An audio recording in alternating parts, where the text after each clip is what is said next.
వరంగల్ జిల్లా చేర్యాల మండలంలోని Cheriyal JAC chairman Venkatarajaiah ఆధ్వర్యంలో చేర్యాలను రెవెన్యూ డివిజన్గా గుర్తించాలని, జనగామను జిల్లా చేయాలని అఖిలపక్షం ఆధ్వర్యంలో బైక్ ర్యాలీ నిర్వహించారు. అనంతరం జనగామ ఆర్డీఓకు వినతి పత్రాన్ని సమర్పించారు. ఈ కార్యక్రమంలో కాంగ్రెస్ పార్టీ నాయకులు కిష్టయ్య, మల్లారెడ్డి, బీజేపీ నాయకులు తదితరులు పాల్గొన్నారు.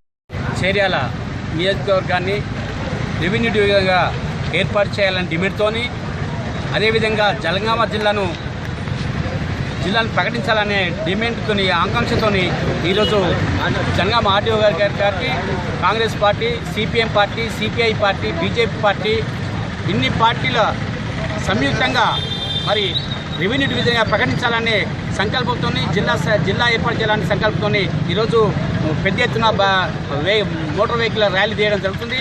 ఈరోజు హన్మకొండ జిల్లా రద్దు చేసి జనగామను జిల్లా చేయాలని మొత్తం వరంగల్ జిల్లా నుంచి ఇక్కడ మారుమూల ప్రాంతమైన చేర్యాల మండలం దాకా కూడా ముక్త ఖండంతో 12 మండలాలు మరి నిన్న బంద్ చేపడితే కనీసం ప్రభుత్వము, కలెక్టర్ కూడా దీన్ని నిరంకుశ విధానంతో మరి ఆ యొక్క సమీక్ష సమావేశంలో జనగామ జిల్లాను